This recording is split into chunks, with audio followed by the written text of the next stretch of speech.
Hello students, today we are discuss our chapter number 14, okay, and the name of this chapter is विद्युत धारा के रासायनिक प्रभाव। ठीक है, उनके रासायनिक प्रभाव क्या होते हैं। चलिए स्टार्ट करते हैं। सबसे पहले हमारा आता है प्रस्तावना। ओके, तो दैनिक जीवन में विद्युत बहुत ही ज़्यादा उपयोगी है।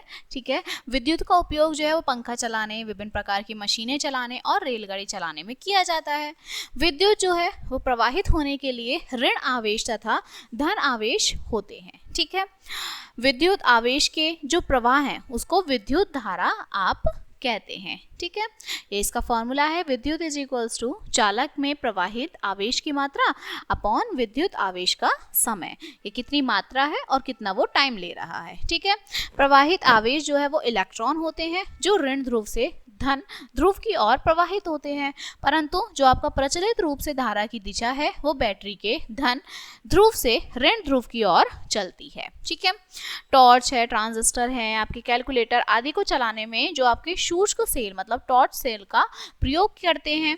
हम मिक्सी, हीटर, फ्रीज, पंखा आदि उपकरणों को चलाने में विद्युत का ही उपयोग करते हैं। विद्युत धारा जो है वो दो प्रकार की होती है। ठीक है, फर्स्ट है हमारी प्रत्यावर्ती धारा। ओके, प्रत्यावर्ती धारा एक ऐसी धारा है जो परिणाम और दिशा के में समय के बाद उसी दिशा का परिमाण के साथ उनकी पुनरावर्ती हो जाए। ठीक है, पर्यायवर्ती जो धारा कहलाती है, पर्यायवर्ती धारा की जो आवृत्ति है वो 50 हर्ट्ज होती है। ठीक है, इसका स्रोत जो है वो पर्यायवर्ती धारा जनित है। घरों और आपके कल कारखानों हैं उसमें मेज से प्राप्त विद्युत धारा जो है वो प्रत्यावर्ती धारा ही होती है। ठीक है, सेकंड है दिष्ट धारा। तो एक स्थायी धारा जो केवल एक ही दिशा में प्रवाहित होती है उसे दिष्ट धारा या सरल धारा आप कहते हैं। यह सेल तथा बैटरी से प्राप्त धारा ही होती है, सेल और बैटरी से चलती है। टॉर्च और जो आपका कैलकुलेटर है आदि को चलाने की में जो है दिष्ट धारा का ही उपयोग किया होता है। ठीक है, विद्युत धारा के विभिन्न स्रोत होते हैं।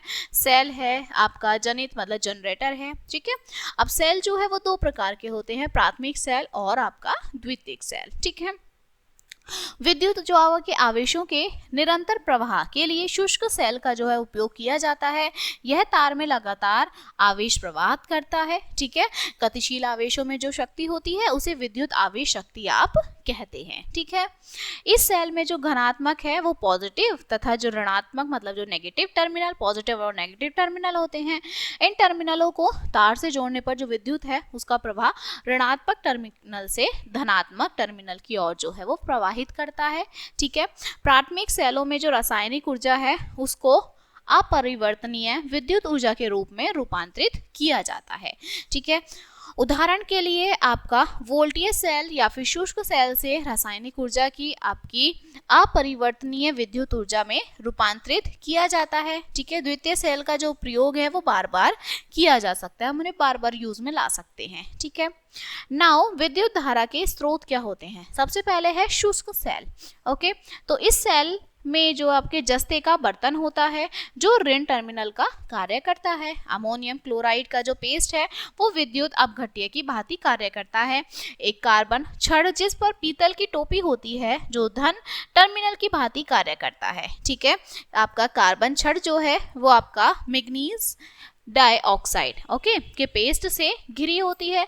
मैग्नीज डाइऑक्साइड जो है वो सेल में उत्पन्न हाइड्रोजन के साथ क्रिया करती है तथा जस्ते से इसके एकत्रीकरण को रोकती है। ठीक है, जब विद्युत धारा को द्वितीयक सेल से प्रवाहित किया जाता है तो रासायनिक क्रिया जो है वो आपकी उत्क्रमित हो जाती है और इस प्रकार के सेल को संचायक सेल आप कहते हैं। ठीक है, ये दो प्रकार के होते हैं, सीसा संचालक होता है और निकिल कैडमियम धारिय सेल होता है। ठीक है, सीसा संचालक जो है सेल में दो सीसे की पट्टियां जो कि इलेक्ट्रोड का कार्य करती हैं तनुगंधक के अम्ल में डूबी हुई रहती है। ठीक है, जब सेल आवेशित होता है तो घन जो है वो इलेक्ट्रोड प्लेट पर ऑक्साइड की तथा ऋण जो है वो इलेक्ट्रोड पर शीशे की परत चढ़ जाती है। जब सेल आपका अनावेशित होते हैं तो दोनों इलेक्ट्रोड पर जो है लेड सल्फेट जो होता है हमारा वो बन जाता है और इस सेल का बार बार उपयोग जो है किया जाता है तथा यह अधिक समय तक विद्युत धारा प्राप्त करने का ही स्रोत होता है। ठीक है, यह जो है भारी तथा महंगा होता है और इसमें जो है अम्ल होता है जो बाहर फैल जाता है, बाहर की साइड जो फैल जाता है, ठीक है। नेक्स्ट है आपका वोल्टियर सेल। तो सबसे पहले इस सेल का आविष्कार जो है वो 1796 ईस्वी में जो आपका वोल्टा ने किया था, इसलिए इसे वोल्टियर सेल का नाम जो है दिया गया है। इस सेल में इलेक्ट्रोड जो है तांबे एवं जस्ते की पट्टियों के होते हैं, ठीक है, तथा जो इनका सल्फ्यूरिक अम्ल है वो उसमें डूबे हुए होते हैं।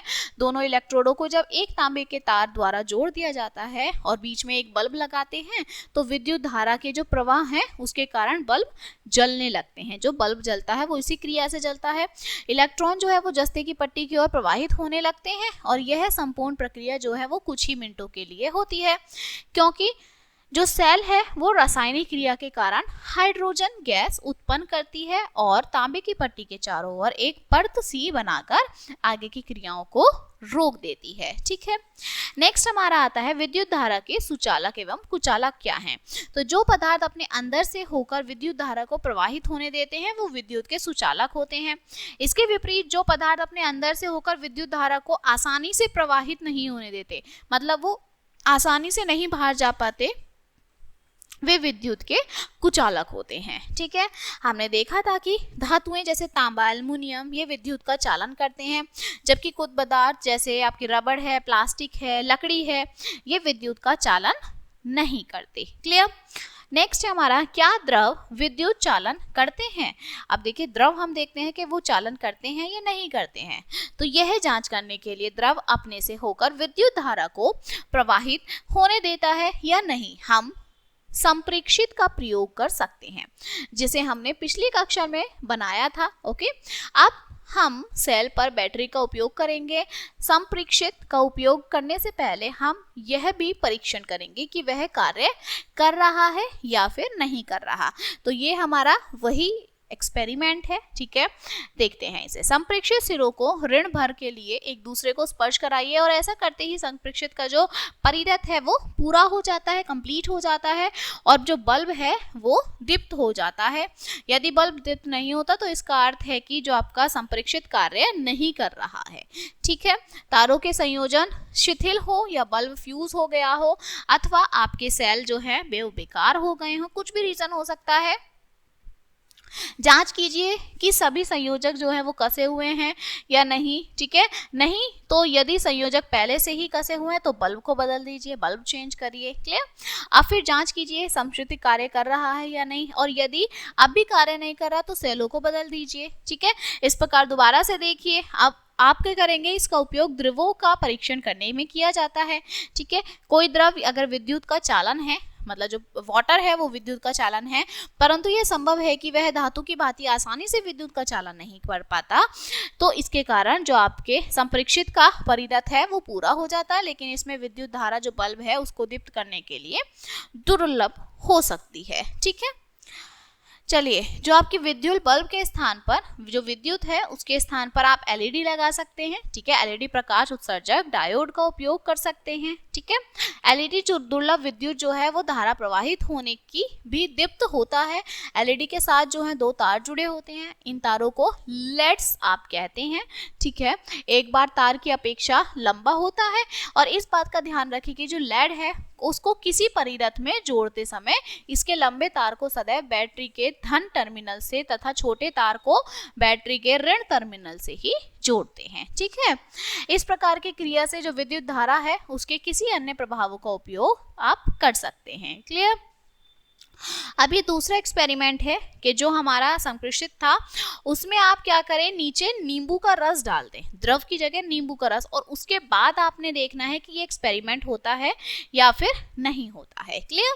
चलिए, अब क्या है इसमें चेतावनी। ओके, आपने संप्रेक्षित की जांच करते समय इसके तारों को स्वतंत्र सिरों को केवल कुछ क्षणों से अधिक स्पर्श न कराएं, उन्हें ज्यादा देर के लिए आपको स्पर्श नहीं कराना, अन्यथा जो बैटरी के सेल हैं वो शीघ्रता से ही समाप्त हो जाएंगे, खत्म हो जाएंगे, ठीक है। अब ये आपको बताना है कि कुचालक है या सुचालक है। तो देखिए, नींबू का रस, हाँ भाई सुचालक है। सिरका आप बताना है ये एक्सपेरिमेंट करके, ठीक है, टोटी का पानी सुचालक है या नहीं, वनस्पति तेल सुचालक है या नहीं, दूध है, शहद है, ये आपको टेबल कंप्लीट करनी है। क्लियर। चलिए नेक्स्ट है, उपयुक्त सारणी से हम यह पता लगाते हैं कि कुछ द्रव जो है वो विद्युत के सुचालक हैं तथा कुचालक हैं। वास्तव में विशेष परिस्थितियों में जो आपके अधिकांश पदार्थ है वो चालन कर सकते हैं। पदार्थों को विद्युत रोधियों तथा चालकों के रूप में सुचालक तथा कुचालक का पता लगाया जा सकता है। ठीक है, जैसे चांदी, तांबा, एल्युमिनियम, पीतल, ये सब चालक का प्रतिरोध बहुत कम होता है। और कुछ विशेष जो मित्र हैं धातुएं, जैसे आपका नाइक्रोम है, मैग्नीज है, ये सब का इनका जो प्रतिरोध है वो बहुत ही ज्यादा अधिक होता है, बहुत ही ज्यादा होता है। क्लियर। नेक्स्ट अगेन एक एक्सपेरिमेंट है आपका, एक स्वच्छ और सूखा प्लास्टिक आपने लेना है, प्लास्टिक या रबर लेना है, उसको ढक्कन में लगभग 2 चाय के चम्मच के बराबर आसूद भर उसमें पानी भर लेना है। ठीक है, फिर आपको संप्रेक्षित का उपयोग करके परीक्षण करना है और आपको देखना है कि जो जल है वो विद्युत का चालन करता है या फिर नहीं करता। क्लियर। नेक्स्ट है विद्युत धारा के ऊष्मीय प्रभाव। अब इनके ऊष्मीय प्रभाव क्या होते हैं? ठीक है, जब किसी पदार्थ से विद्युत धारा प्रवाहित होती है, ठीक है, तो उसकी जो ऊर्जा है उसका कुछ भाग ऊष्मीय ऊर्जा को रूपांतरित हो जाता है। इस ऊर्जा का उपयोग है वो heater, geyser, toaster, hair dresser आदि में किया जाता है। एक विद्युत धारा जो है प्रकाश और ऊष्मा में परिवर्तित होती है। और इन यंत्रों में जो आपके नाइक्रोम है वो धातु का एक तंतु होता है, ठीक है, जिसको अत्यधिक ताप क्रम तक गर्म किया जा सकता है। जो आपका कम गलनांक वाली जो आपकी मिश्र धातु से विद्युत जो फ्यूज है वो तार बनाया जाता है। ठीक है, और यदि विद्युत धारा परिरथ टूट जाता है तो इससे जो है विद्युत प्रवाह रुक जाता है और बिना किसी हानि के क्या हो जाता है, हमारा बचाव हो जाता है। ठीक है, चलिए आगे एक्सपेरिमेंट दिया हुआ है। अब जो क्या है, विद्युत आपका दोबारा से 2 बीकर लेने हैं। ठीक है, उसमें 2 बेकार के सेलों से में सावधानी पूर्वक कार्बन की छड़ी निकालनी है उनमें से। ठीक है, और उनकी धातुओं की टोपियों को रेगमाल से साफ करके इन पर तांबे के तार लपेटने हैं और उन्हें एक बैटरी से जोड़ने हैं। ठीक है, इन 2 छड़ों को हम इलेक्ट्रोड कहते हैं, ठीक है, जिसमें हम जोड़ते हैं। कार्बन की छड़ों के स्थान पर आप लगभग 6 सेंटीमीटर लंबी लोहे की जो कील होती हैं वो भी ले सकते हैं। किसी कांच के गिलास या फिर प्लास्टिक के कटोरे में एक प्याला जल भरना है आपने। ठीक है, उसके बाद जल को और अधिक चालक बनाने के लिए इसमें एक छोटा चम्मच भरकर साधारण नमक या फिर नींबू के रस की कुछ बूंदें मिलानी है। ओके, अब इस विलयन में इलेक्ट्रोड को डुबाइए और यह सुनिश्चित कीजिए कि कार्बन की छड़ों की धातु की जो टोपियां हैं वो जल से बाहर रहें।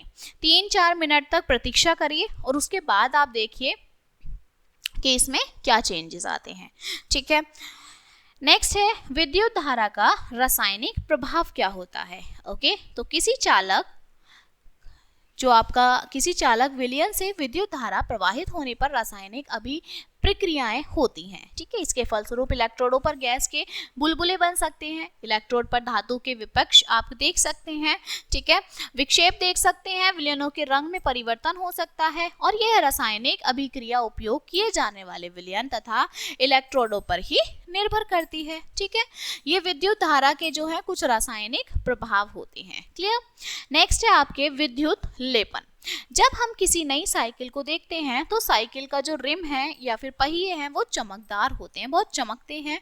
ठीक है, दुर्घटनावश इसमें जो है वो खरोच पड़ जाए तो चमकदार परत जो है वो उसकी उतर जाती है और उसके नीचे की सतह जो है वो इतनी चमकदार नहीं होती।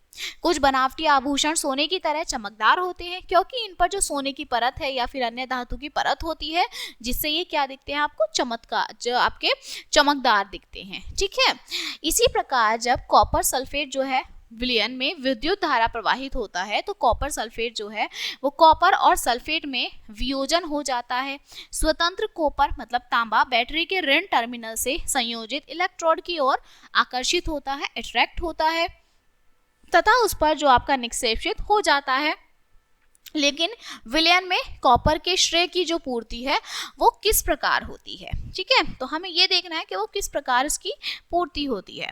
तो दूसरे इलेक्ट्रोड से जो तांबे की प्लेट से बना है समान मात्रा का कॉपर विलयन में घुल जाता है और इस प्रकार विलयन से जो कॉपर कम हुआ है वह विलयन में पुनः स्थापित हो जाता है, ठीक है। और यह प्रक्रिया जो है वो अगेन रिपीट होती रहती है, चलती रहती है। इसका अर्थ हुआ कि विद्युत जो लेपन है वो प्रक्रिया में इलेक्ट्रोड से कॉपर दूसरे इलेक्ट्रोड को स्थानांतरित होता जाता है। क्लियर। विद्युत द्वारा किसी पदार्थ पर किसी वांछित धातु की परत आपकी निक्षेपित की प्रक्रिया को विद्युत लेपन आप कहते हैं, ठीक है। यह विद्युत धारा के रासायनिक प्रभाव का एक सर्वाधिक सामान्य उपयोग होता है, ठीक है। आजकल पुरानी वस्तुओं पर पॉलिश की जाती है और यह गुण सामान्य वस्तु पर अच्छा प्रभाव डालता है, ठीक है। आपके विलेपित की जाने वाली वस्तुएं जो हैं वो कार के कुछ भाग, मोटरसाइकिल के भाग, स्नान गृह की टोटी, गैस है, बर्नर है, साइकिल का हैंडल है, पहियों का रिम है आदि पर क्रोमियम का लेपन किया जाता है जिससे वह वस्तु जो है वो दोबारा से चमकदार हो जाए, वो चमकने लगे, ठीक है। आभूषण बनाने वाली जो सस्ती धातुओं पर चांदी और सोने का विद्युत लेपन करते हैं। यह आभूषण देखने में सोने या चांदी के प्रतीत होते हैं लेकिन वास्तव में अपेक्षाकृत ये बहुत ही ज्यादा सस्ते होते हैं, ठीक है। खाद्य पदार्थों के भंडारण कक्ष में टीन के डिब्बों में लोहे के ऊपर टीन का विद्युत लेपन किया जाता है। टीन जो है वो लोहे से कम क्रियाशील होती है। क्लियर। और इस प्रकार खाद्य पदार्थ जो है वो लोहे के संपर्क में नहीं आ पाते और खराब होने से बच जाते हैं, ठीक है। पुलों तथा आपका स्वचालित वाहनों को प्रबल बनाने के लिए लोहे का जो उपयोग है वो किया जाता है। यद्यपि लोहे में जो है वो संक्षारित होने तथा जंग लगने की प्रवृत्ति होती है, लोहे में जंग लग जाता है और अतः इसे जो है संक्षारण तथा जंग लगने से बचाने के लिए लोहे पर जिंक की परत निक्षेपित कर दी जाती है, ठीक है, जिससे वह पुरानी वस्तु जो है नई वस्तु में परिवर्तित हो जाती है। विद्युत लेपन जो है वो आज के समय में अत्यधिक महत्वपूर्ण है। आजकल मेले तथा तमाशे में जो विद्युत है वो लेपन सामग्री कम दामों पर उपलब्ध होती है और यह विद्युत धारा के विद्युत लेपन प्रभावी कहलाते हैं, ठीक है। नेक्स्ट हमारा आता है चुंबकीय प्रभाव। अब चुंबकीय प्रभाव मतलब मैग्नेटिक फोर्स, ओके। तो देखिए एक तार में प्रवाहित हुई जो आपकी विद्युत धारा है वो चुंबकीय प्रभाव प्रेरित कर सकती है। जब किसी कुंडली में विद्युत धारा प्रवाहित की जाती है तो वह भी एक क्षण चुंबक की तरह ही व्यवहार करने लगती है, ठीक है, जिसका एक सिरा जो है उत्तरी ध्रुव दूसरा दक्षिणी ध्रुव बन जाता है। यदि दिग्दर्शक को किसी विद्युत प्रवाहित होते हुए तार के पास रखा जाए तो उसकी जो सुई है वो विचलित हो जाती है, ठीक है। और एक लोहे की छड़ में लपेटे हुए तार में जब विद्युत प्रवाहित की जाती है तो वह छड़ जो है वो चुंबक बन जाती है, मैग्नेट बन जाती है और यह जो चुंबकीय पीने तथा कीले हैं वो अपनी ओर आकर्षित करने की क्षमता रखते हैं, फिर वो अपनी तरफ अट्रैक्ट करती हैं लोहे की चीजों को, ठीक है। नेक्स्ट है विद्युत चुंबक, ओके। तो विद्युत चुंबक एक विद्युत रोधी तार की कुंडली है जिसे किसी चुंबकीय पदार्थ के टुकड़े जैसे लोहे के चारों ओर लपेटा जाता है तथा जब तक कुंडली में विद्युत का प्रवाह होता है तब तक वह चुंबक की तरह ही व्यवहार करता है। उस कुंडली को सोलोनाइड तथा चुंबकीय पदार्थ को कोर कहा जाता है, ठीक है। नेक्स्ट इसका उपयोग है तो विद्युत चुंबक का उपयोग जो है बजर तथा विद्युत घंटियों में किया जाता है। इसका इस्तेमाल पंखे, वॉशिंग मशीन, रेफ्रिजरेटर, बिजली मोटर इन सब में ही किया जाता है। क्लियर। तो ये हमारा विद्युत चुंबक का उपयोग था कि हम इसे कहाँ कहाँ उपयोग में लाते हैं। क्लियर। ये चैप्टर हमारा कंप्लीट होता है। अब इसके कुछ मुख्य बिंदु देखते हैं। तो विद्युत जो है वो आवेश के किसी चालक में प्रवाह को विद्युत धारा आप कहते हैं, ठीक है। सर्वप्रथम जो सेल का आविष्कार था वो वोल्टा ने 1796 ईस्वी में किया और उसका नाम जो है उस सेल का नाम वोल्टियर सेल रखा गया था। गतिशील आवेशों में जो शक्ति होती है उसे विद्युत आवेश शक्ति आप कहते हैं, ठीक है।